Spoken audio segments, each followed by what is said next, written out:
This is problem 3.96 on page 136. To keep a door closed, a wooden stick is wedged between the floor and the doorknob. The stick exerts at B a 175 Newton force directed along line AB. Replace that force with an equivalent force couple system at C. Okay. Now you might look at this and say, well, wait a second, the hinge down at the bottom of the door is also going to make a difference. That's true. Let's pretend that we're really concerned about burglaries and we live in a high crime area and the bottom hinge is broken. So we've assumed they've already kicked the bottom hinge till it's busted. What's going to happen to C? That's what we're trying to figure out. All the force will go to it? What's that? All the force will go to it? No, it won't. Well, let's find out. So we know that the force from A to B can be written as a vector. We know that it acts along AB, right? So they've given us a coordinate system. Notice that they've got y up, z coming out, and x coming off to the right. And so the stick AB, to me it looks like that it's in a plane parallel to the YZ plane. Does that make sense to everybody? So let's try to come up with a unit vector, first of all, that points from A to B. And then we'll use that unit vector to come up with the force vector AB. And then after that, we'll figure out what happens when we move that force vector to the hinge at C and what moment has to be required at C.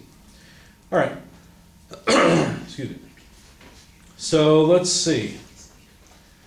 The vector lambda from A to B, the unit vector from A to B, we'll have to write in terms of the coordinate system. Now it looks like it has, to me it looks like we've got a positive y and negative z direction. Does that make sense to everybody?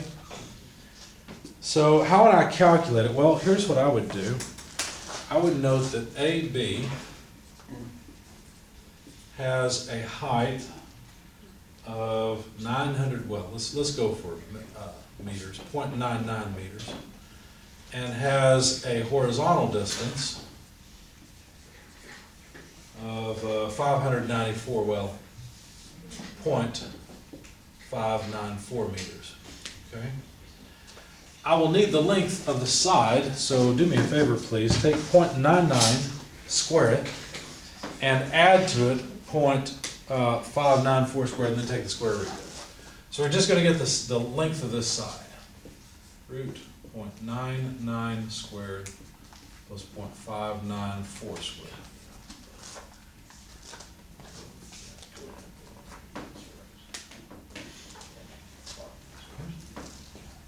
What do you get?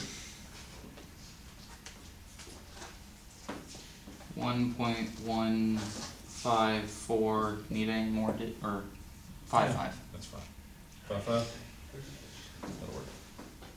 So there's the length of the side. So to get the unit vector, let's see, we've got positive 0.99 in the j direction, minus 0.594 in the k direction. Double checking myself. And to make it a unit vector, I just need to divide by the magnitude. 1.155, right? That should be the unit vector that points from A to B. Okay. So what is 0.99 over 1.155? What do we get?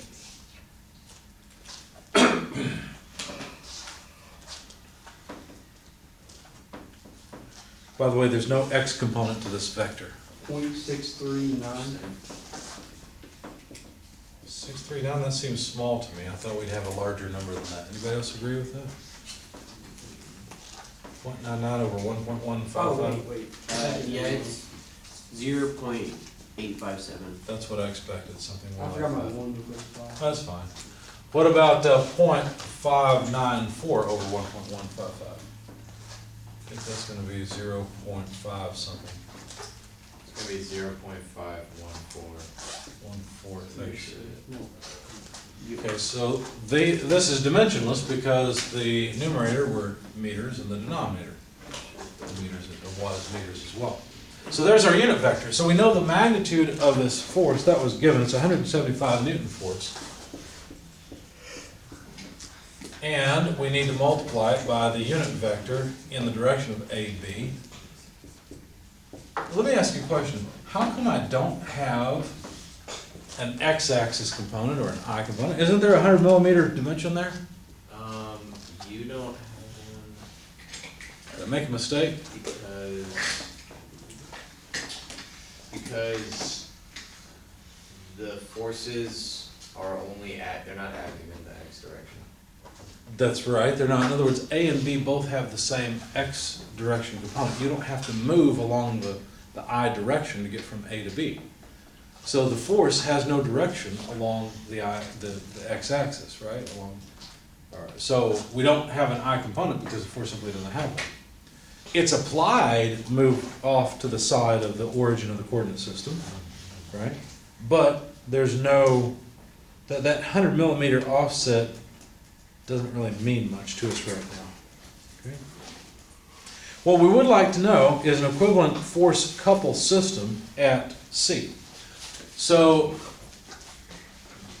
how will the force change when we move it to point C? It will not. That's right. The force will not change, will it? Go ahead. Yes. Wait, isn't there an X? Yes. Isn't there an X force about, isn't there a difference along the X direction to A and B, because A is Oh, you know what? I 100 did millimeters misread it. away, and B is 67 millimeters away? I misread it. You're right. I was thinking they were both 100 millimeters away. So we should have an I component. I messed up. Thank you. I misread that. I was reading that 67 millimeters as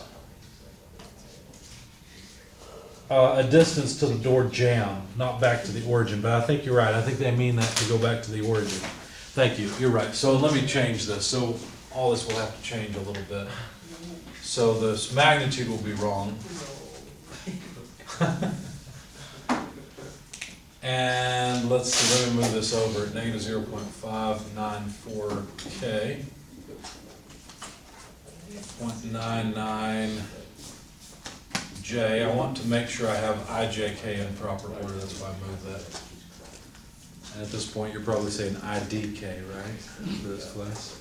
Anyway, so along the I direction, to get from A to B, do I have to move in the positive X or negative X direction? It's positive. I'm going from 100 to 67, right? So that difference would be what, 23 if I'm thinking right? No, 33? So, yeah, 33 millimeters. So I would have 0.033 meters. That's 33 millimeters.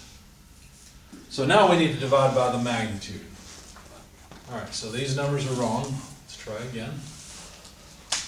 So what's the magnitude of this vector? As I've got it written right now, it's not a unit vector yet. It has units of meters.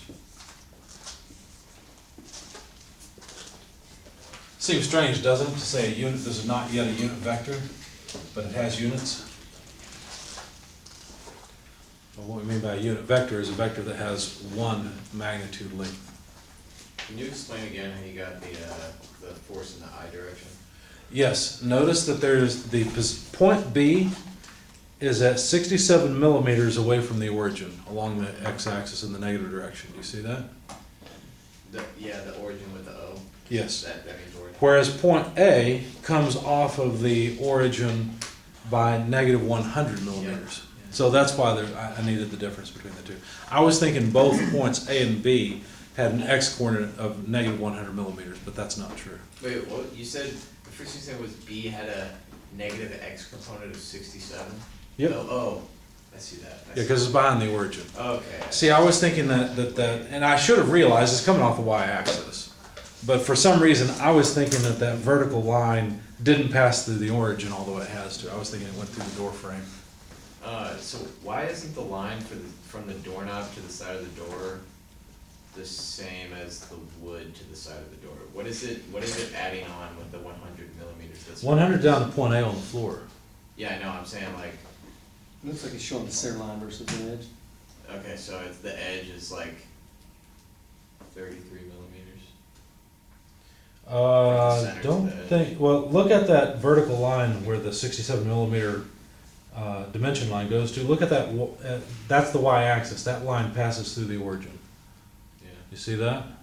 yeah, So therefore, point B is 67 millimeters off of the x-axis. and for some reason, point A, it just looks like they're similar distances away from the origin. Yeah, it does look, and they are similar distances, but there is some offset there. Okay. Yeah, so you can't go by the picture, you have to go by the dimensions. And so, you got .033 from doing what exactly? Well, take the difference between 100 millimeters and 67 millimeters. Oh, okay. Notice I've got to go in the positive I direction, so then I just change it to meters. But I do need the magnitude of this still. It's going to be about what we had before, just slightly larger. 1.155. It's the same as it was before? And when you had the .033? That's what we had before. I got 1.617. Okay. That's too big. Where is It's not going to be that much bigger. 1.084. 1.081? Well, that's even smaller than what we had before. Yeah. Hold on. Have this line. Yeah, we got all kinds of numbers. That's 594. So we need root .033 squared plus .99 squared plus .594 squared. Yes. Maybe it's my handwriting. Yeah, I mean, I have. Oh, before it wasn't that, it was 1.154528475, Which we rounded to 1.1. which we rounded. Does to this correct. also round to 1.1? This is just This one just point is 155. 1.155. Oh, okay, okay. Yeah. So not much difference at all. No. Okay, alright. So the numbers I had before would work, 0. Trying to read it here, 857J. Oh, I'll have to move it over. Negative 0.5, I think 14 is what we had for K. And for J, 0.857. What do we get for the I direction? Because we'll have to take .033 over 1.155. And did I write those down properly, by the way? I is 0.0286. Oh, So sorry, 9. that's, yeah, 29. I didn't realize how many decimal places are used. Yeah, I didn't just go with 3 this time. So did I remember this one properly? 0.99 over 1.155 and the last as well? We'll make sure we've got those right before we continue. See. Yes. Okay. Yeah. All right. We've got, at least now we've got our force vector F. I don't think we need this unit vector anymore. I mean, I guess technically we don't. We could multiply that magnitude throughout. Well, why don't we do that? Let's go ahead and do that. So take 175 and multiply it by .029. What do we get?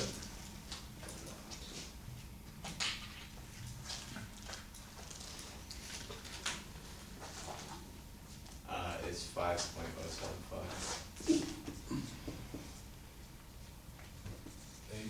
8I. How about 175 times .857?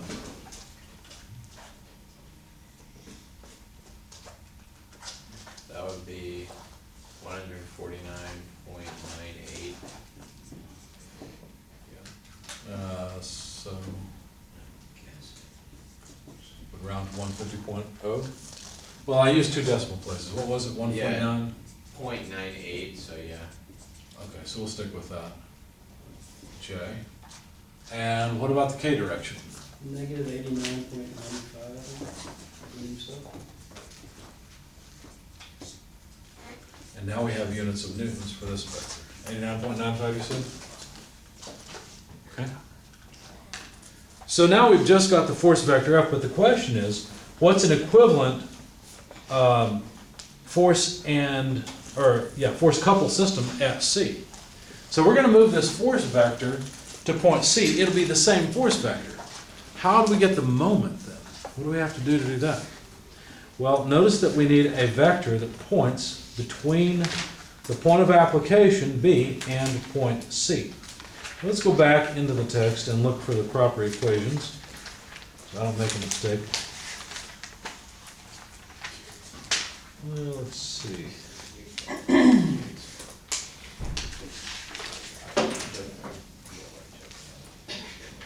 Technically, we could use equation 3.49.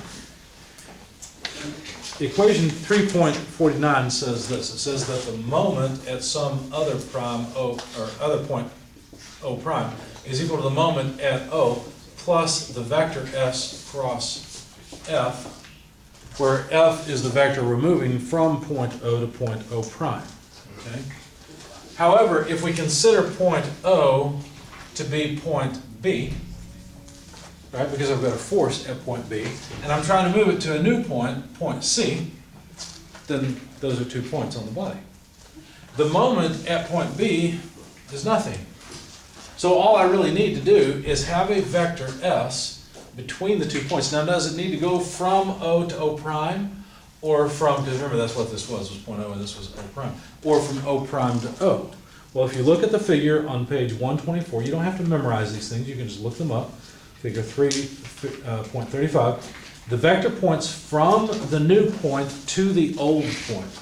So basically, vector S needs to point from the new point to the old point. Another way of writing that is point B with respect to C. Okay? Make sure I got that right. We need to go from new, which is C, to the old. So I've got another vector to figure out. S. It's an important vector. Once I get that, then I can take the cross product of the two vectors, and I will have the moment at C, along with the force that will now be at C. Okay? So let's go back and look at the figure again. It looks to me as if point C has no Z component. Do you agree with that? It's like it only has Y and X components. In fact, it has a positive Y. Well, no, wait a second. We're going from C to B. So from C to point B, that would have a positive X, negative Y component. Okay. So to go from C to B, I've got to go in the X direction. Let's see. I've got to move forward 0.75 meters less 0.067 meters. You see how I got that? Because it's 750 millimeters back to point C and 67 millimeters back to point B. So I just need the difference between those two. And that's how far forward I have to move in the I direction. Then I have to move down in the J direction. So minus, that distance would be, well, let's see, 1.850 meters down to 0.99 meters in the J direction. Okay. And these are all meters. Of course, So you're going in the negative direction both ways, both X and Y, no, positive direction X, positive and X? negative and Y. That's why I put the negative sign here. Okay. Okay. Because think about moving from B or from C down to B. You have to move forward along the x-axis, thus positive, Oh, yes. and then negative along the y-axis. Okay. So let's see. This would be what take 6.7 from that. I have to borrow 683? 683. Oh yes. I'm not thinking right. Thank you. And then over here, minus, if we take 0.99 from that, be 0.95, if I'm thinking right. 950. 1.86, What's that, 96? 86, 86? What I was thinking was take, 1.85 yeah. minus 0.99. I was thinking the right thing and do the right, I was thinking let's take away this one and put back a .01, and then I didn't do it. Thank you. So there's the vector S from point C to point B. Now all we have to do to calculate the moment at point C is take the cross product of S with F. All right, so to do that, we need the determinant of this matrix, I, J, K. And remember that we need S first and then F, okay? That's the order here. So S has a 0.683, negative 0.860, and then 0K components. And then the force vector F has 0.029 and 0.857 and negative 0.514 components. Move that over a little bit, we're going to have some more space. And don't worry, I'll expand this. So the first thing I'll do in the I direction is multiply, let's see, negative 0.860 by negative, supposed to be two parentheses back to back, 0.514. Subtract off then 0 times 0.857. And that's the I component.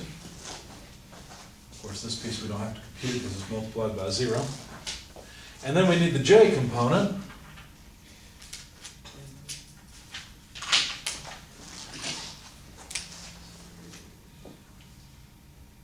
So let's see, let's do it that way.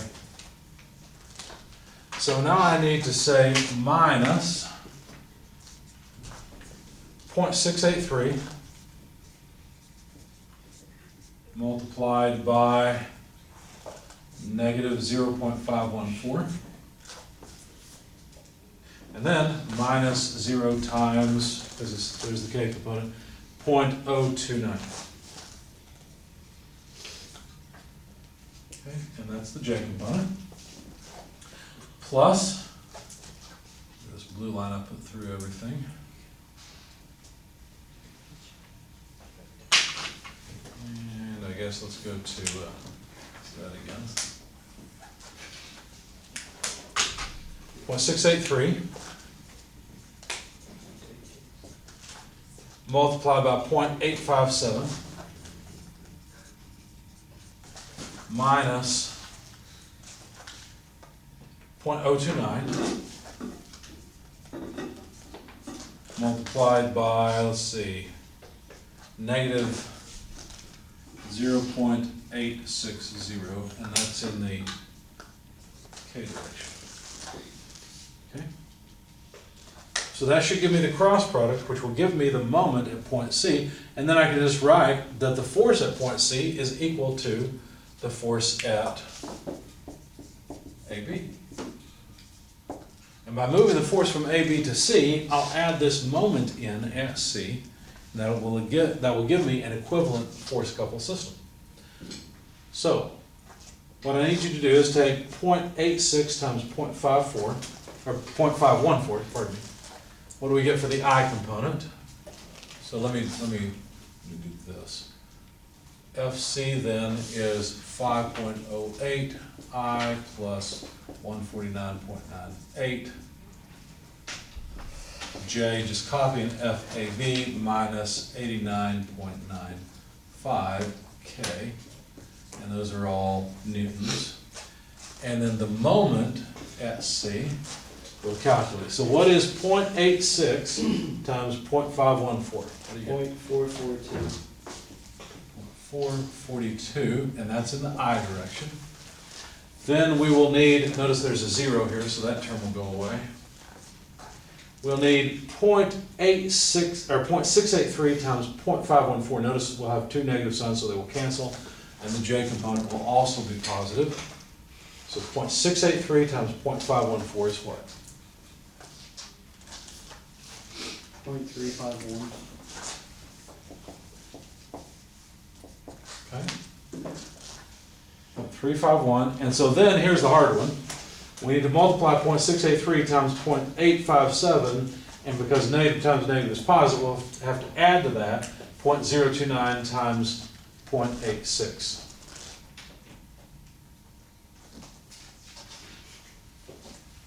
I'll move these down a little bit so they're on camera. 422.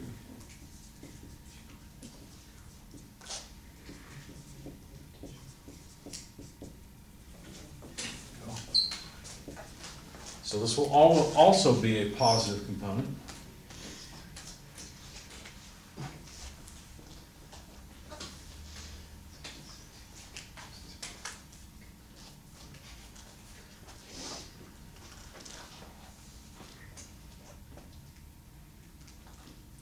And that is a 9, by the way, although it doesn't look much like one.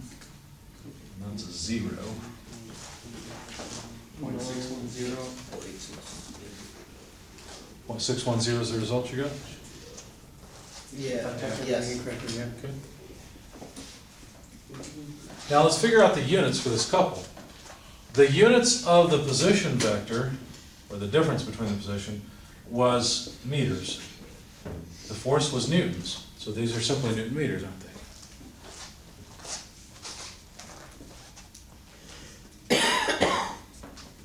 So if we apply a moment at C of that magnitude in those directions, and a force at point C, then we'll have the exact same result on the body that we had when the force was originally applied at point B. Any questions about all this? I've got a question for you. What the heck does that mean? Think about it. It doesn't seem very intuitive, does it? So let's try to see if we can figure it out. So the force at C is primarily pushing up on the hinge, right? Just like it was when it was applied at B. What does that moment mean? Notice we've got positive components in the X, Y, and Z direction. So that moment would be pointing, let's see, out sort of towards us, because we're looking into the coordinate system. There's got to be a name for that. When you have 3 dimensions, it's not first quadrant, isn't it? Because there's not just 4 parts.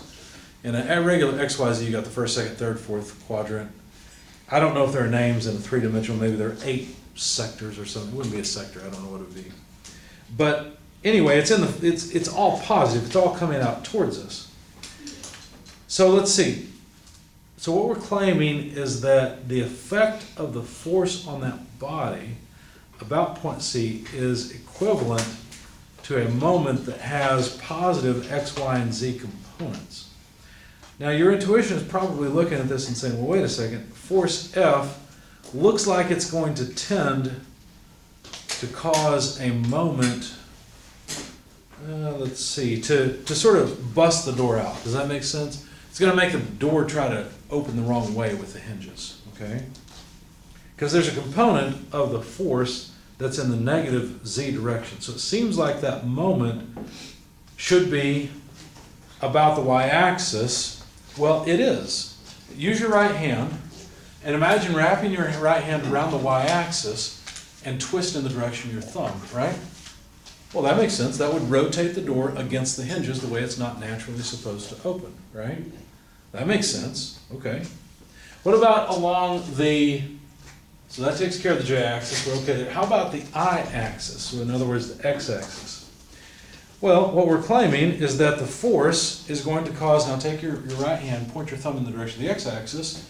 It's going to twist it like this. Well, yeah, if I apply a force at B, yeah, that's going to tend to twist it about the hinge at C like that. That makes sense. What about the z-axis? Well, we've got a positive component of the z, so point your thumb back at yourself. Okay.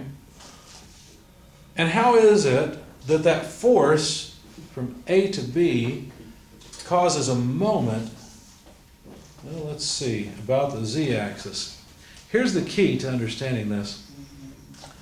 these components are actually directions, okay? Notice that this 0.86 came from, let's see, for I, came from right here, J.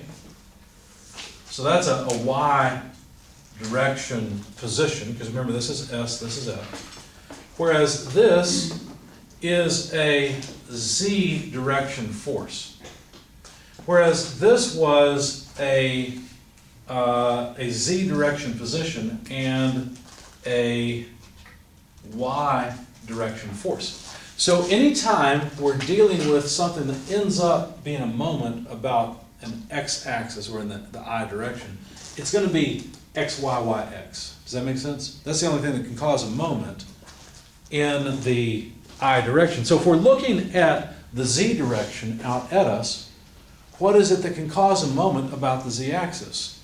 Well, only a force and position component in the other two directions, right? So in the I and the j directions. So, or the x and the y directions. So do we have an offset in the x direction with a force in the y direction? Yes. We have an offset in the x direction between C and B, and we have a forced component in the y direction, up. So yes, in fact, sure, that will tend to cause a moment about C in the positive z direction, right? Look, think about it this way. Think about the upward force that stick is applying at C, and how that would tend to twist about the hinge at C. Does that make sense? Wait, what? Wait, didn't we say positive Z is into the door? No, positive z is not into the door. Look at the direction the z-axis is coming out to us. Look at the figure. Mhm. The z-axis comes out towards us, right? So you got to point your thumb out toward yourself along the z-axis, okay? That's why you twist the doorknob. Wait, then. Just below the 100 millimeters, it shows the Z for the That axis. makes sense. Wait, then why was the K direction of the unit You're trying to go back to AB this. Let's look at that in just a Negative. second. Let's look at that in just a second. Okay. Let's look at the two components first intuitively. Do you agree that the vertical component of the force at B causes, click now? It was Okay, just quick. yeah. And so the other thing to think about is any horizontal component of force. Is there any? Yes. There's a horizontal force component that is in the positive I direction, right? That is also going to try and twist about C along the positive Z direction. Not surprisingly, both of these components came out positive. In fact, this is, well, let's see, 0.857 came from here. This is the positive Y component of the force, and over here is the negative Z component of the force, where the Z component has a negative Y moment arm, and the Y force has a positive, no, not Z, pardon me, X. It should be X. So we've got a negative Y moment arm with a negative Z component of force. Here we have a, read it off right? No, I keep messing up, I'm sorry. A negative Y component of force, negative Z component of position, and here positive X and Y components of position and force. So both add to the moment and cause a positive moment about the Z-axis. Okay? So this, you can understand all this, you just have to think through it for it to make sense. Okay? I feel like I muddied the waters. Can I clear up anything for you? Any questions on this problem?